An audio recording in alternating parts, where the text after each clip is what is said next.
अच्छा, अगर दो वेक्टर्स म्यूचुअली परपेंडिकुलर हों तो मतलब कि अगर मैंने दो वेक्टर लिया, लेट्स से लाइक दिस, ये है तुम्हारा बी वेक्टर, ये है तुम्हारा ए वेक्टर, ठीक है। इसका रिजल्टेंट कहीं यहाँ पर आएगा, ठीक है, रिजल्टेंट है इसका, ठीक है। ए का मैग्नीट्यूड क्या कहीं, इस तरह करते हैं, ठीक है, ये रिजल्टेंट है। ए का मैग्नीट्यूड कहीं यहाँ पर आएगा, मतलब जो ये होगा वही तो ये वाला होगा, वही तो ये वाला होगा ना।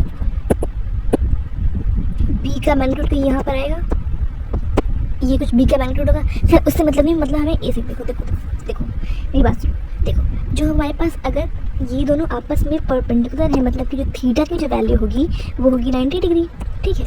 और जब थीटा 90 डिग्री होता है तो कॉस थीटा क्या होता है, कॉस 90 इज़ 0, ठीक है। अच्छा, जब कॉस 90 0 हो जाएगा तो जो हमारा A square plus B square plus 2ab वाला 2ab कॉस थीटा वाला फॉर्मूला है, क्या उसमें से ये कॉस वाला पार्ट हट जाएगा? हाँ हट जाएगा, क्योंकि A square plus B square plus 2ab cos 90 है ना, 90 है, 2ab cos 90।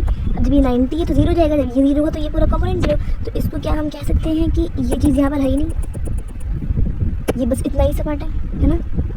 r is equal to a square plus B square. अब वहीं पे अगर मैं कह दूँ कि जो तुम्हारा a का मैग्नीट्यूड है वो बराबर होगा तुम्हारे b के मैग्नीट्यूड के, तो क्या हम कह सकते हैं कि जो हमारा r होगा वो हो जाएगा √2a। कैसे, इसको सॉल्व करो, b की जगह a रख दो, r equals √a square plus b की जगह भी a स्क्वायर, ये हो गया क्या तुम्हारा square root 2a square, a square बाहर आ गया, √2a आ गया ना। तो ये आ जाएगा जब तुम्हारा थीटा जो है 90 डिग्री होगा, ठीक है। अच्छा, अगर a और b बराबर है मैग्नीट्यूड वाइज, ठीक है, और तुम्हारा ये दोनों जो थीटा है तुम्हारा वो है तुम्हारा 0 डिग्री, तो a and b are at 0 degree, मतलब कि a and b are at 0 degree, ठीक है। तो तुम्हारा जो रिजल्टेंट होगा वो क्या हो जाएगा, वो हो जाएगा तुम्हारा square root of a square plus a square plus 2 into a cos 0, cos 0 is 1, ठीक है।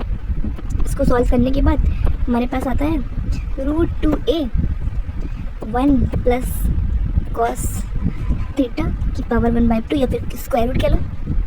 इसको सॉल्व करने के बाद हमारे पास आता है क्या, इस पे बेस मैंने आइडेंटिटीज पढ़ाई हुई है, जाके बेसिक मैथ से वो देख लो तो तुम्हें ये स्टेप समझ में आ जाएगा, अगर नहीं आ रहा होगा तो, ठीक है। √2 cos θ/2, जिससे आ गया हमारे पास 2a cos θ/2, ठीक है। वहीं अगर तुम्हारा थीटा 60 डिग्री होगा तो क्या होगा, तो जैसे तुम्हारा r equals to 2a cos 30, ठीक है। इसी को मैंने लगाया ना, 60 था ना, तो मैंने इसी में ये पुट कर दिया। ये अगर तुम्हारा जो थीटा है 120 हुआ तो तुम क्या करोगे, थीटा इक्वल्स 120 डिग्री, तुम क्या करोगे, वही फॉर्मूला लगाओ, r equals what 2a cos θ/2, जो फॉर्मूला ने यहाँ पे निकाला हुआ है ये फॉर्मूला लगा रहे हैं, ये 2a cos θ/2, ठीक है। अच्छा, तो यहाँ पे थीटा क्या है 120/2 इज़ 60, तो ये क्या हो जाएगा, r equals 2a cos 60, cos 60 क्या होता है 1/2 होता है, तो उसकी वैल्यू रख दो, तो ये उसका जो 1/2 है और इसका जो 2 है ये कैंसिल हो गया, तो तुम्हारा r तुम्हारे a की इक्वल आ गया, मतलब इसके मैग्नीट्यूड के इक्वल आ गया। तुमने इतने सारे केसेस देख लिए, ठीक है, तो इसमें भी पता लगा कि जब 90 पे होगा एंगल तब क्या होगा, जब थीटा 90 होगा तब क्या होगा, और 1 मिनट, जब थीटा 90 होगा तब क्या होगा, जब थीटा 0 होगा तब क्या होगा, थीटा 60 होगा तब क्या होगा, एंड थीटा 120 होगा तब क्या होगा। हमने बहुत सारे केसेस देख लिए, तो इसे रिवाइज करो। नेक्स्ट वीडियो में क्या पढ़ेंगे, कुछ केसेस पढ़ेंगे और उसके बाद फिर हम लोग प्री टाइम शुरू कर देंगे, ठीक है। Thank you so much.